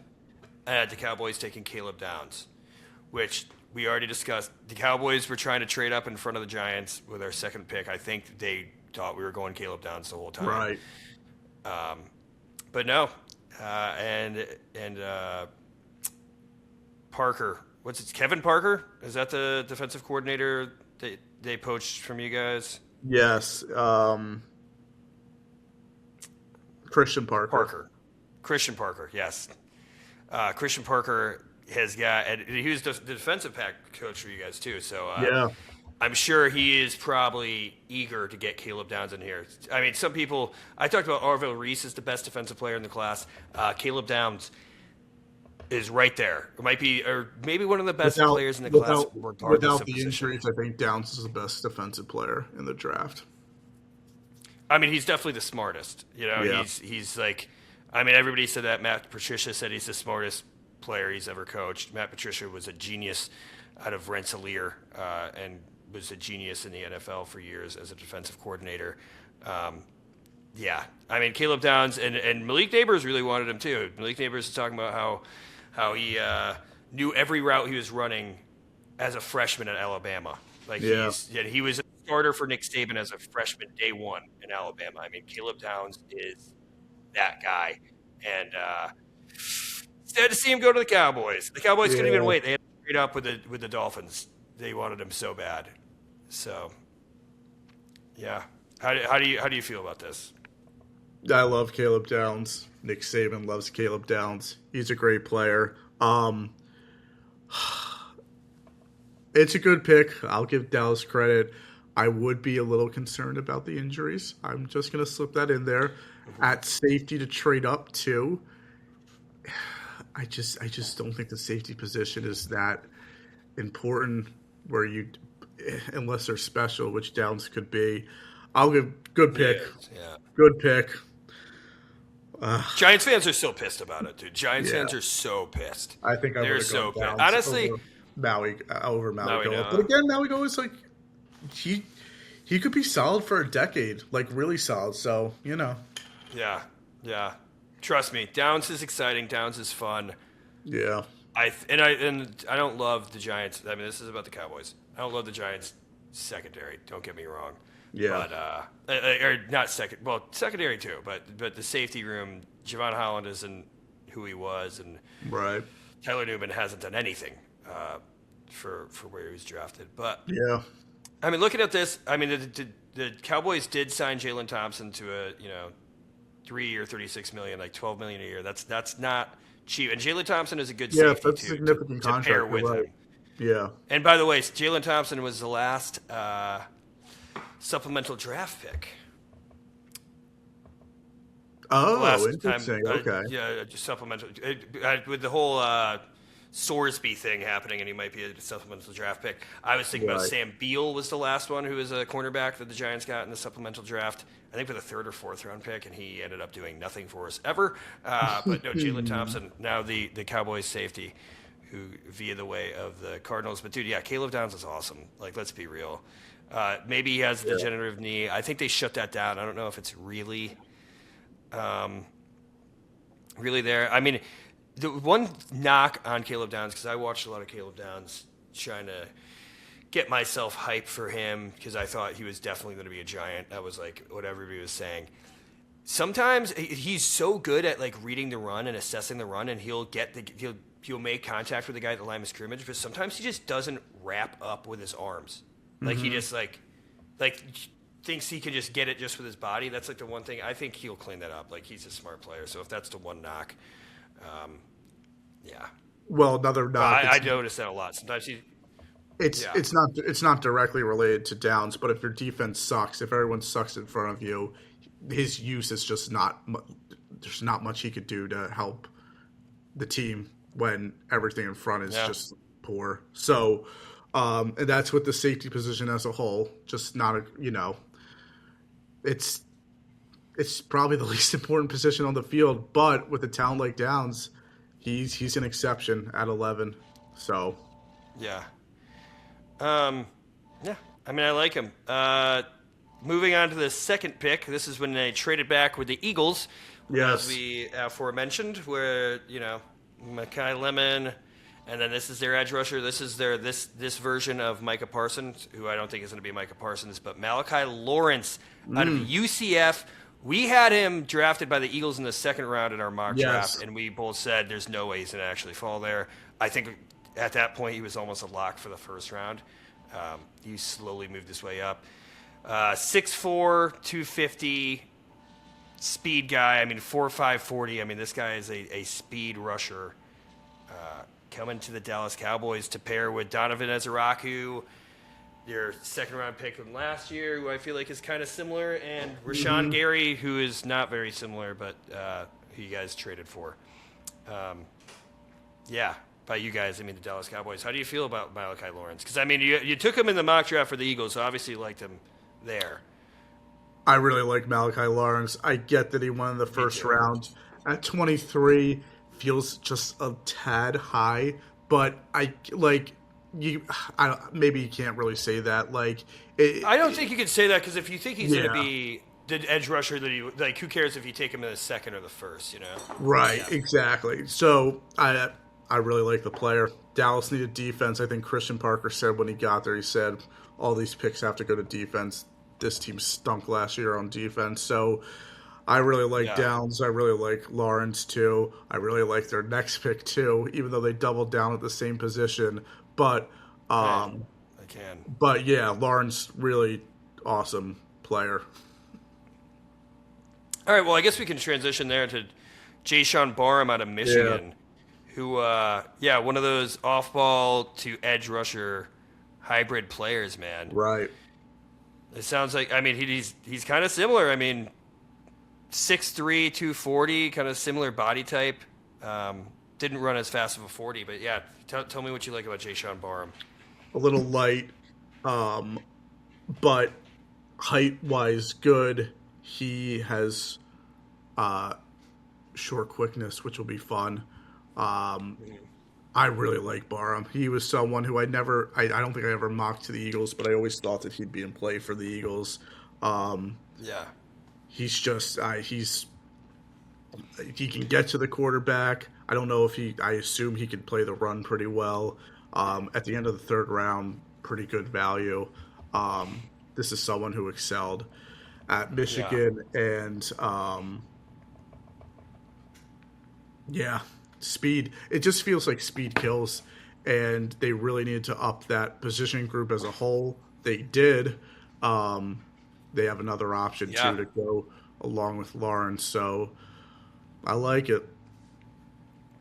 Yeah, I mean, I think doubling down on edge, I guess that's just like the Giants, and I said this before, the Giants built an army to replace Dexter Lawrence. The Eagles drafted and traded for an army and signed for an army to replace A.J. Brown. And the Cowboys are drafting and trading and signing an army to replace Micah Parsons. And, I mean, hey, this is a good rotation. I mean, if, even Donovan Ezeraku, I think, last year was unfair to expect him to just step up and be that guy. Yeah. Even though he was like a first-round pick who they ended up getting in the second. I think, they got a lot of bodies here. I don't think they're great. I mean, the drop-off in talent at positions is always going to be pretty big. At edge, there aren't many great options in the 6th, 7th round. So getting them early, getting them the second and third like Dallas did, it makes a lot of sense. Obviously, you might have other needs that you're not able to address with doing that, but strategy-wise, in the rushing the quarterback department, smart. Yeah. Their next pick was 4th round. Pick 12 of the 4th round, I believe, was Drew Shelton out of Penn State, offensive tackle, 6'5", 313. You know what? Pretty athletic guy, too, for the tackle position. And I think, hey, you know what? Their O-line's always been pretty solid, but that's because they keep reinvesting in it. And who knows? I mean, this guy could be a developmental guy. I don't see any projection for him this year. Do you know anything about Drew Shelton that I don't? Because I don't really know much about him. Not really. I think good depth guy for them. Good to get him in the rotation. Not that necessarily for this year, but someone to develop. Get a bigger body, graded well throughout, the draft process. So, you need prospects like that, especially on the offensive line. So not bad. Looks like in the 4th round. Again, not the expert on Drew Shelton, but I saw his name a good bit around the mocks, and seems like a good project. Yeah, the next pick for the Cowboys, round 4, pick 14, and I think we picked him in this spot for the Cowboys. It's Devin Moore, the cornerback.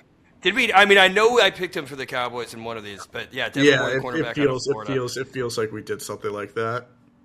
Yeah, and it was around this area. Devin Moore, big corner, only 22 years old, going to be 23 mid-season. Fast, productive. I think he dealt with injuries. That was like one of his biggest knocks.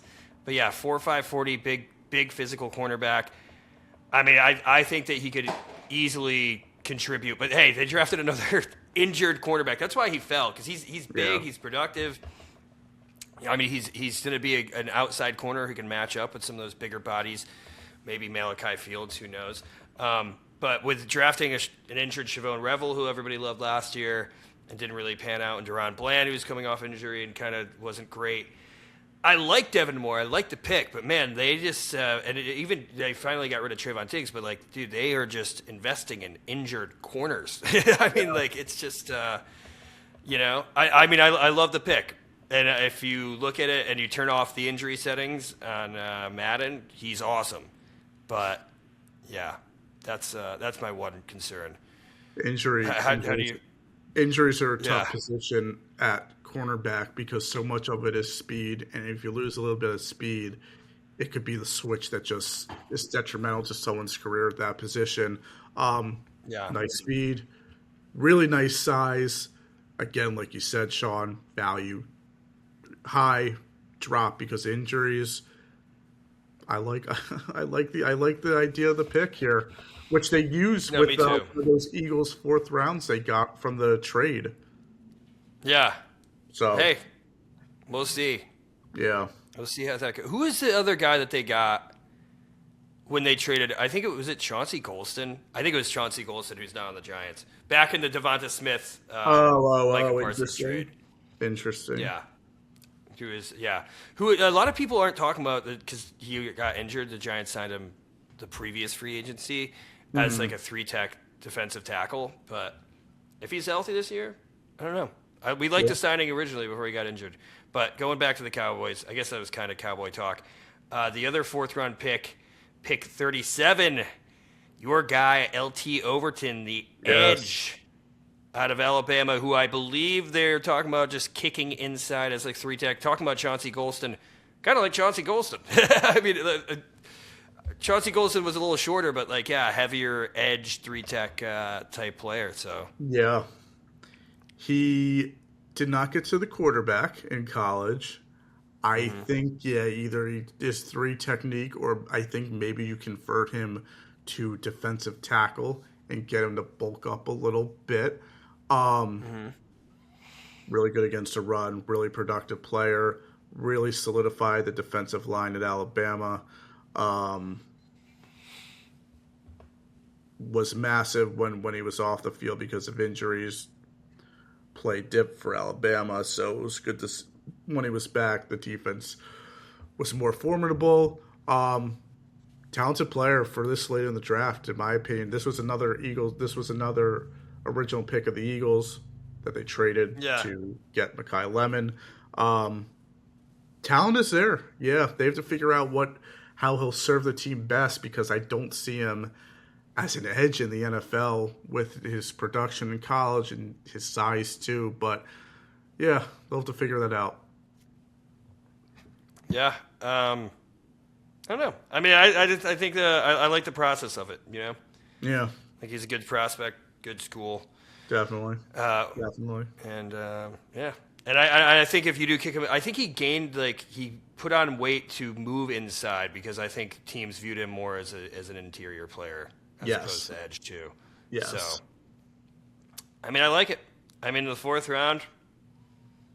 Take a swing at LT Overton. And then their 7th round pick, Anthony Smith, wide receiver out of East Carolina. Don't know anything about him. They say he's a receiver who can move around. Not really an inside, not really an outside guy. I believe he's 6'2". Let me pull this back They up. have him. Yeah, ESPN 6'2", has him 200. at, oh, ESPN has him at 6'3", 189, which is kind of interesting. This is what I have on the NFL prospect. So I don't know. Maybe that's more efficient. Maybe that's combine. Yeah, I don't know. I think. Do you have anything you want to say about Anthony Smith out of Eastern Carolina? I do not. I was gonna say, because I think what's more intriguing is their UDFA tight end Michael Trigg out of Baylor, who Yes. my friend was obsessed with Michael Trigg. He thought that his Patriots was gonna draft him in the second round. 6'4", speed demon, really skinny. Talk about more of like a receiver at tight end. But dude, he had off the field issues. That's one of the reasons why he went undrafted. Yes. But I was so shocked. Like Michael Trigg is really like we could talk about it as he's this, but I think if Cowboys fans themselves, I think Jerry Jones himself is probably more excited about Michael Trigg, the tight end out of Baylor. Which I was so shocked he went undrafted. Oh, they also got a wide receiver out of SMU, Jordan Hudson. Not Bill Belichick's girlfriend, different Jordan Hudson. But I just thought that was kind of fun. It's probably as old as Bill Belichick's Jordan Hudson. Just about, dude. Yeah. Michael Trigg, fifth-year senior, 6'4", 245, 50 catches for 700 yards this year, 694 if you want to be exact, 6 touchdowns. Yeah. Dude. If you look at his best plays, he looks unreal. But dude, he moved around. He downgraded in schools. Kind of. He went from USC to Ole Miss, just like Jackson Dart. I'm surprised. Yeah. Maybe Jackson Dart was like, keep him away from me, because the Giants didn't take a swing on him either. Trigg doesn't so block either, right? No, he's Right. he's like a skinny, yeah. Yeah. He's got like almost the same measurables as Daquan Wright, but he's a lot more slender and faster, and he makes unreal catches, dude. Like he might be the best receiving tight end out of this draft. Yeah. I'm curious to see, man. I'm curious to see if his off-the-field issues can be quieted. But, that never has shied away Jerry Jones and the Cowboys in the past. So No. I don't know. How do you feel about this Cowboys combined with their off-season? Oh, and they also traded for D. Winters, which we have to talk about. D. Winters, the linebacker. Yes. Out of San Francisco, which is good because that's one position that they didn't address that I think we both thought that they would address at some point in the draft. Yeah, they've never been shy to draft the linebacker position high or wherever. So Yeah. I think I don't know. Like they got. I think they made some good additions.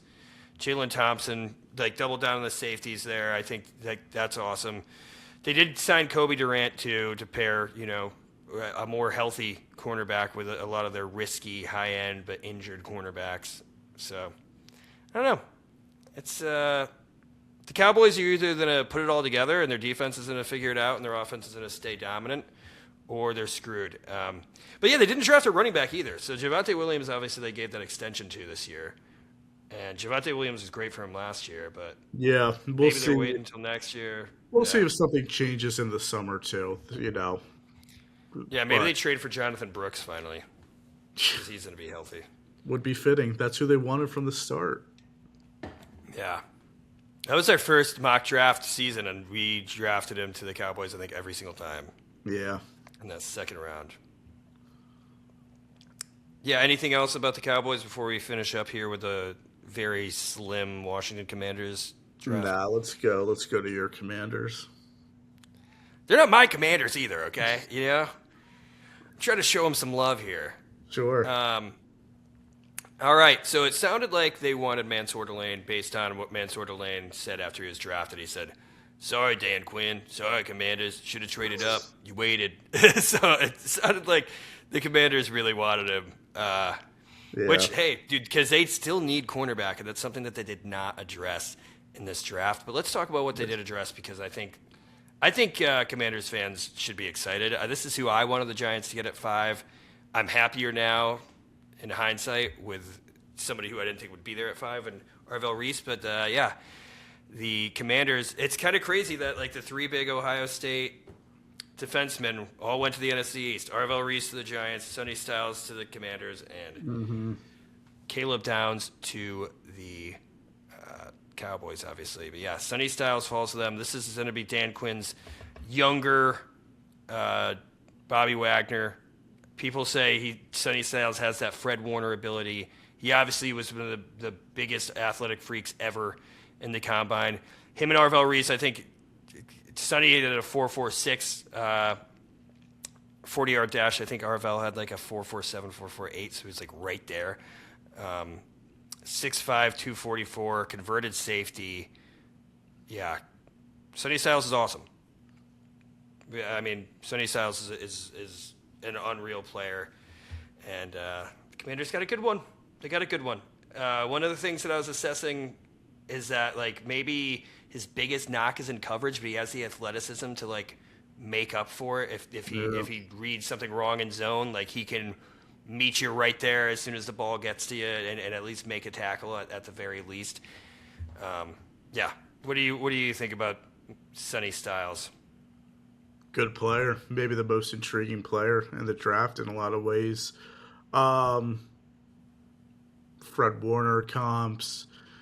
Yeah, I wish he weren't in the division, but I think Washington still needs a lot. But he's kind of feels like a jack of all trades on defense, where he'll hit on a little of everything at a pretty high rate at every field too.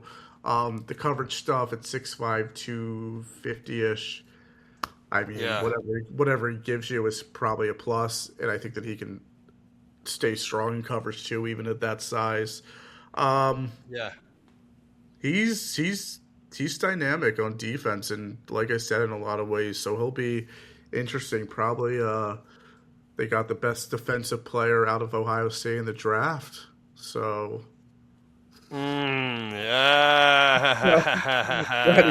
to get the kid going. You didn't think I was paying attention because I was Googling Antonio Williams. No, I was paying attention. No, listen, I'm not going to go, like, I wanted Sonny Styles. Out of, I didn't think Arvell Reese was attainable, so I didn't even consider him. But I liked Sonny Styles over Caleb Downs. I think that he's going to make more of an impact on a play-by-play basis, being in the center of the defense. Like I said, he's good at stacking and shedding and identifying, and he has the athleticism. Like, he's a little slower at like being aggressive and coming down in the run, but he has the athleticism where he can safely diagnose it, shed his block. There's plays where he gets washed out by guards and washed out by tight ends, which you wouldn't think at his size and his speed. And if he's getting that happen to him in college, that's probably going to happen to him in the NFL. I'm not going to say he can't grow past that, but also, like, I love Sonny Styles, so I'm not gonna knock my boy. Yeah. Any last things about Sonny Styles, unless you just keep trolling me? Anything else? No. Anything else? Washington needs a lot, but he helps in a lot of ways. Yeah. Washington obviously didn't have a second-round pick because of their trade for Laramie Tunsil, so I guess you can grade it like that. Laramie Tunsil is awesome still, even though if he had a lesser year last year. But with the third-round pick 7, the Washington Commanders select wide receiver out of Clemson, Antonio Williams, 40-yard dash 4.41, 10-yard split 1.55. In 2024, he had 900 receiving yards and 11 touchdowns. Last year, he had 600 yards and 4 touchdowns in 4 less games. Everybody from Clemson underwhelmed this year on both sides of the ball. Yep. Clemson was a team that people thought were going to win the national championship, and instead they honestly could have had Dabo Swinney fired because everybody just underwhelmed. In our mock drafts, we always had the Commanders taking wide receiver here because they were hungry for Romeo Doubs. They were hungry for Alec Pierce. They were hungry for everybody. And there's still some wide receiver free agents on the board. And I think that Brandon Ayuk is like heavily mocked to them. How do you feel about Antonio Williams, Jeremy? Did he also go ahead of Ted Hurst? Yes. Yes, he did. Yes, he like. did. He went. Yeah. Yeah. And Elijah Surratt, who we kept mocking to him. But Antonio Williams is a different receiver. He's smaller. But he can play slot and he can play outside too. Like, he has that versatility. He's not just a small pigeonholed slot player. I like Antonio Williams. I kind of think he's probably a poor man's Mekhi Lemon. He's going to have to battle size, of course. But in the third round, if you're not going to prioritize receiver early on, Antonio Williams is what you're going to get in the third round. And that's not awful. It's just... There's a drop-off between the talent, of course. He's someone who I thought the Eagles could look at. I could be wrong about him. If I remember correctly, his speed isn't that special. 4.41. That's what I got. Oh, so that's... So pretty solid. That's pretty nice, actually. Yeah. I don't know. I'm not sure what stood out to me with Williams I didn't like. I'd have to look back. But... Yeah, as a third-round draft pick at receiver, if you didn't prioritize it earlier, there's intrigue there. Yeah, I agree. I think he's better than Luke McCaffrey. He's better than Jalen Lane, who are other third-round receivers that they've taken in the past. I think he immediately is their wide receiver too. And yeah, I don't know, man. This is also a deep tight end draft. And they got Chig Okonkwo in free agency, so I guess that's kind of like their answer there. But their next, so they didn't have a fourth-round pick either, but in the fifth round, they get Joshua Josephs, edge rusher out of Tennessee, which, hey, they invested a little bit in the edge with Odafe Owe and Clavon Chasen, but, dude, Joshua Joseph is... He was a good edge. I think in the third round, I think he's a good pick. He's got the same size as all the other edge rushers that we've been discussing round for the Cowboys. 6'3", 240. Oh, fifth round. Yeah, what am I saying? Fifth round. Yeah. I like the value with this pick. I saw him going higher in other mocks too. So, as a early fifth round pick, intriguing. Yeah. Yeah. Let me just pull up his stats all the way. I think actually, what do I have him right here? Yeah, so in 11 games he had 4 sacks, 3 pass breakups, 3 forced fumbles, 33 tackles. The year prior, 9 tackles for loss, 1.5 sacks. Yeah, I don't know, man. Just more depth in the fifth round at edge rusher. So I'm not going to say they slam dunk this. It's a fifth round edge rusher, and usually if you look at the NFL, the most productive edge rushers are the ones that go in the top 2 rounds. But, hey, you know what? They need depth at the position. Take a swing.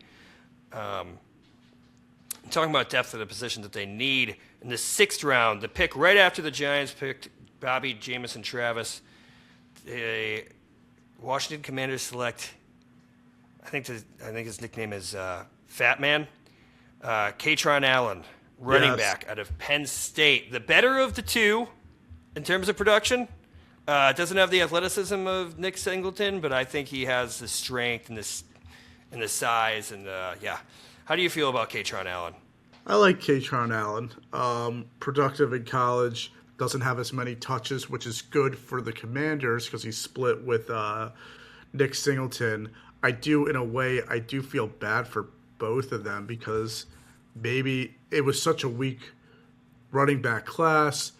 They'd probably go higher if they got more reps, but I guess they guarantee that they'd both get at least drafted. Singleton got drafted too, I'd imagine. So yeah, he got drafted earlier, I think in the 5th or the 4th to the Titans. Okay. Nick Singleton. So which is crazy because go ahead. Yeah, no, I just a lot of people thought that maybe Katron Allen would go higher because he was a little bit more productive, at least this last year. Yeah. But Nick Singleton, I think, with his physical traits was always like, it's really like pick your poison.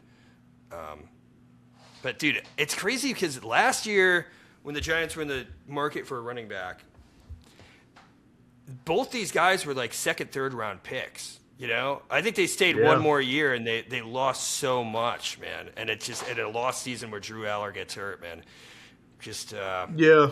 I mean that's a cost of splitting. That's a cost of splitting reps. You're gonna lose draft value. Yeah. You'll be healthier, but that was a bit of a downfall. Good player though. I like it in the 5th round. Washington sort of has had a carousel of running backs that so they got to figure out something. But I like this in the 5th. I mean, I love this pick actually, dude. I mean, Kaytron Allen, 1,100 yards his junior year, 8 touchdowns, 1,300 rushing yards, and 15 touchdowns this past year. I mean, averaging 6 yards a carry. Like that's dude. In the 6th round, especially at Penn State too. Like, I think he's going to be the running back one. I think it's going to probably start with Rachaad White, who played with Jaden Daniels to get him out of the Bucs. But I like Kaytron Allen more than Rachaad White, to be honest. It's like, I don't know. Yeah, I mean, he's younger, more exciting. Yeah. I mean, all the hype around Ja'Cory Crosskey-Merritt last year, who was awesome, whatever, out of Arizona. But, like, Kaytron Allen, I think, with the amount of hype around Ja'Cory Crosskey-Merritt last year, I think Kaytron Allen will be that guy this year, and I think he's going to be – I think when it's all said and done at the end of the year, it's going to be Kaytron Allen's backfield. Yeah. And I think he's going to be good, man. I mean, he put up the numbers. I'm a big fan of this pick. I actually saw some Giants fans that were pissed that we didn't take him a pick ahead of the Commanders. But interesting. I don't know. Yeah. I mean, I like our backfield. I'm happy that we didn't pick anybody because that means that we're dedicated to my boy TTJ and Cam Scattaboo for another season at least. And hopefully they can cement their positions so that way we don't have to keep reaching there. Yes. Next pick was definitely a need pick and maybe might be starting this year. The center out of Michigan State, Matt Golban, who, if I told you I watched a lot of Michigan State O-line film, I'd be lying. 6'3", 305, good athletic production score. Yeah, ranked second among all centers with his production score. Yeah, I don't know, man. I mean, he wasn't. I mean, there was other centers that I liked, like Pat Coogan and Connor Liu and Logan Jones. But everything that I read is that Matthew Golban's a pretty solid player, and he's from Connecticut, just like me. Oh, Matt Golban. Yeah, 6th round pick, 28. I mean, I'm just, we'll see. They cut Tyler Biadasz in hopes that they'd sign Tyler Linderbaum and then didn't get Tyler Linderbaum and then we're without a center. So, you got to go Matt Golban, I guess, man. This is where you draft centers, I guess. So, yeah. I mean, maybe they moved some. I mean, like they re-signed Andrew Wiley and Chris Paul and Nick Allegretti. Maybe they moved one of those guys inside for center instead. But yeah, I don't know, man. I don't know. We'll see. And then last but not least, their 7th round pick, quarterback out of Rutgers, Ethan Kaliakmanis. How do you feel about Ethan Kaliakmanis? 6'2", 216. He improved his completion percentage from 24 to 25 years. In 24, he was 53.9%. He got that up to 62.2 last year. I don't know. What to say. I mean, well, dude, they picked him over Garrett Nussmeier. That's like the biggest thing. Like I mean, listen, you're like picking, splitting hairs when you're talking about a 7th round quarterback. But Garrett Nussmeier, it made sense. They both went to LSU. Jaden Daniels, Garrett Nussmeier. He succeeded Jaden Daniels. Garrett Nussmeier has high upside. He has that back issue, I guess. I don't know. I You were a think people nussy will guy. do it. I'm a what? Who guy? You were a nussy guy. You were a Nussmeyer guy. I think his injuries are so bad. I think Yeah. I feel bad for him, but it just seems Yeah. like the injuries are major, like not even just like long term, short term. So Another guy who could have went higher in the draft if he came out a year earlier. yeah, he was Yeah. projected to be a first round, maybe a first overall pick a few years ago. So yeah, crazy that downfall. Yeah. Yeah. How do you feel about the Commanders' offseason as a whole? They also signed running back Jerome Ford to go into that. Re-signed Jeremy McNichols, Rashad White. So Katron Allen's going to be fighting, but I'm rooting for Katron out of all of them. Chigakonkwo was like the big tight end. Yeah. Obviously, Zach Ertz. I mean, he might come back. They said, but health-wise, I don't even know if it's possible. Right. Edge rushers, because that's something they also didn't. I mean, they got the Joshua Josephs, in the 5th, but like they didn't prioritize it. I mean, but when you only have a 1st, a 3rd, and a 5th, it's your top 3 picks. I mean, it's hard to prioritize anything there. Not much you can do with that. Yeah, Clavon Chasen and Adefe Owe at the edges, I think will be their priority edges. Dorrance Armstrong still in the room too. They also got Dick Turquoise at the edge. And then Leo Chanel, I really like to pair in the middle. I mean, dude, with Frankie Louvu, Leo Chanel, and Sonny Styles, they got like 3. Yeah, middle of the field. 3 guys. Like Leo Chanel can run crazy. Frankie Louvu is somebody like it makes me think because of Louvu and Chanel kind of being like aggressive downhill guys, which I mean Sonny Styles could be too. I wonder if Sonny Styles is to be more of their just like commander of the center of the field at such a young age, but I don't know. I don't know, man. Yeah, we'll see. It's yeah, and I'm also like, I'm concerned about their cornerback positions. I mean, they signed Amik Robertson, but like in Akilo Witherspoon, but definitely interesting. Those guys are somebody who I think could have maybe gone for like a Tariq Woolen. I don't know. There's some of these free agents. They still had money. It's like why wouldn't you? I don't know.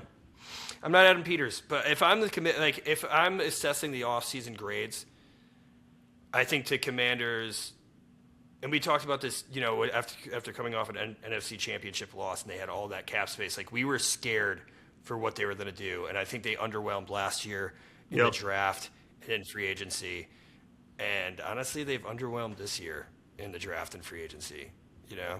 Yeah. So I'm not trying to talk crap about the Commanders, but they're the team that I fear the least. And I mean, you could talk about the Giants too, which I think a lot of people fear the least. Like, who scares you more, if you're being honest, the Commanders or the Giants? Both stink. Jesus. Hey, dude. Maybe Hey, I stick like to your guns, dude. With the Daniels injury and with how they've done with the Giants looking like they're turning a corner. Yeah, I'd say Washington. Yeah. All right, that's fair. That's totally fair. I mean, I think I don't know. I love the Giants offseason. I think that John Harbaugh put his stamp on the Giants roster. Oh, I meant Washington scares me the least. Okay. Yes. Yeah. No. I know. Oh, okay. I agree. Thank you. Yes. Yeah. Thanks. And I think you're being honest there, not just trying to make me feel better. No. I like the way the Giants offseason, I think, if you're talking about the most improved out of all of these teams, I do think it's the Giants. I really do. I think between this like just hall of head coaches that we now have in our offensive room with Matt Nagy and Brian Callahan and Greg Roman all manning the offense, and also our running backs coach, who I'm blanking on his name, but he was like a head coach at multiple colleges. But he we have this a unit, an assembly, an Avengers, if you will, of offensive coaches to to work with this roster, and man, we got aggressive. I like the big physical identity that we put into the offense with Francis Maui Noah and Malachi Fields and Isaiah Likely as kind of who's not really, he's more of a receiving tight end, but I think if we use him in 12 personnel as like a power slot and also rotate in Malachi Fields as a power slot, I'm feeling good, man. I'm feeling good about the New York Football Giants. And I like the patchwork of defensive tackles we use to fill in the giant Dexter Lawrence-sized hole. Yeah. And then the Eagles, I mean, obviously A.J. Brown isn't gone, but, I mean, the Eagles a little bit quieter on the free agency front, but the picks that you guys did pick up, I mean, Reek Woolen, Jonathan Grenard with the trade. You guys added depth into the wide receiver room with Elijah Moore, which we didn't even talk about, Dontavian Wicks and Marquise Hollywood Brown. But, yeah, I don't know, man. Didn't have much money to play with in free agency, so I had to get creative in other ways, Yeah, I don't know, man. I think the Eagles did good with what they had. And obviously in the draft, like I love what you guys did in the draft. I mean, even if it wasn't what was expected, I think Howie did what he usually does and takes advantage of it was definitely fall. different. Yeah. And then the Cowboys, I don't know. I mean, they kept investing in the edge, which I feel like they've been doing ever since they traded Micah Parsons. And, their secondary got better with Jalen Thompson and Caleb Downs. Hopefully George Pickens stays. Mm-hmm. I mean, it's a lot of the same with the Dallas Cowboys, and just a little bit better in the safety room. But cornerback, I'm still a little nervous about. Yeah, it's always the same with Dallas. Yeah. Anything else you want to? You want to just shout out grades for everybody, or off-season grades? Sure. What do you rank here? Giants, F. Commanders, F. Dallas, F. Eagles, A. All right, good. No, I'll give you a real grade. I don't know. Give me the real one. I actually don't know how to grade this yet. I guess you're grading the ideas, so everything's going to be obviously, favorable. Dallas, I'd go B plus, A minus, A minus. Giants, B plus. Washington, B minus. Eagles, B plus, A minus, A minus. I don't know. Yeah, I think it switches. I mean, I think Giants as a whole, like I said, I mean, I am obviously biased as hell and optimistic as hell. Yes. But, I mean, I'm going to go A all the way. I mean, coaching staff changes. I like our defensive coordinator, Denard Wilson, a lot more. Yes. We updated. Where the only thing. Start his career. Where did he start his? He went to Maryland. No, I mean the Eagles, right? Yeah. Yeah, I love him, dude. And that was the belle of the ball. That's who we wanted before. But I think if you look at everything, cornerback room, we lost Flott. I think Colton Hood has a higher upside, and Greg Newsome is good. Defensive tackle, obviously, we lost Dexter Lawrence. But I think we bolstered that with, what we could with DJ Reader, Shelby Harris, Bobby Jamison Travis, Lecky Fotu, whoever. I don't know if he's going to get in it at all. Middle linebackers, we replaced Bobby Okereke with Tremaine Edmonds and Arvell Reese. So I feel pretty good about that. Offensive line, we replaced 36-year-old Greg Van Roten with maybe the best offensive lineman in the draft in Francis Maui Noah. We let Daniel Bellinger walk for Isaiah Likely, the tight end who I wanted in the draft when we drafted Daniel Bellinger. And then we replaced Wan'Dale Robinson, the 5'8" wide receiver who had a great year last year, with 6'4" Malachi Fields and 5'8" Calvin Austin. So, and Darnell Mooney. I think all in all, I think the Giants got better. So I'm going to go A. Cowboys, I think, are one and the same, but I don't think they really got worse in any way. And I think that they were pretty crafty with what they did in free agency, so I would probably give them a B+. The Commanders, with their limited resources, although they had a lot of cap space, so I don't know why they didn't make more big moves. I think they were going for big swings and then settled for whatever they got. I'm just going to give them a B. I'll give them a B because I'm not a general manager, so I don't want to be too harsh, but I don't love everything they did. And like, dude, they like, I love Sonny Styles. They might be kicking themselves because they were in the market for a wide receiver and they didn't go with Jordan Tyson at that pick, a pick ahead of the Saints. Yeah, he's got see. injuries, so that's, I think, a less sure thing. We'll see. Yeah. Yeah, that's fair. And then the Eagles, man, I love your draft. Unfortunately, I always end up liking your stupid drafts because Howie Roseman's great, obviously. Yeah. And I think you guys did pretty solid in free agency with your limited resources. So Yeah, we'll see with probably go A for the Eagles too. We'll see with Hollywood Brown. We'll it's they yeah, I don't know, but yeah. Yeah. All right. Anything else, Jeremy? I think that's an episode. Anything you want to say before we head out of here? Nah, always good chit-chatting with you, Sean. Yeah, always good talking ball. If you guys made it this far, I mean, you're probably just listening to this in the background. And for that, we thank you. I hope you guys like and subscribe. I hope you guys have an awesome off season.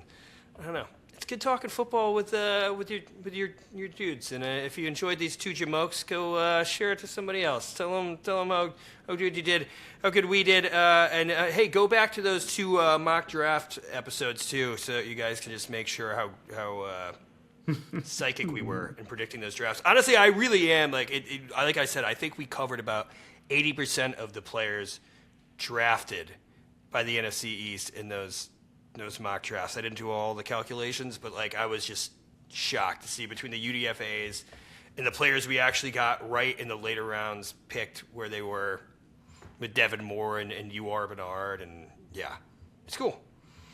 It's cool. It makes me feel good. Makes me feel like maybe we're on to something over here. But anyways, that is an episode. We are the Beasts of the NFC East. That's Jeremy Goode. I'm Sean Michael Gnitzcavich. Like and subscribe, and peace.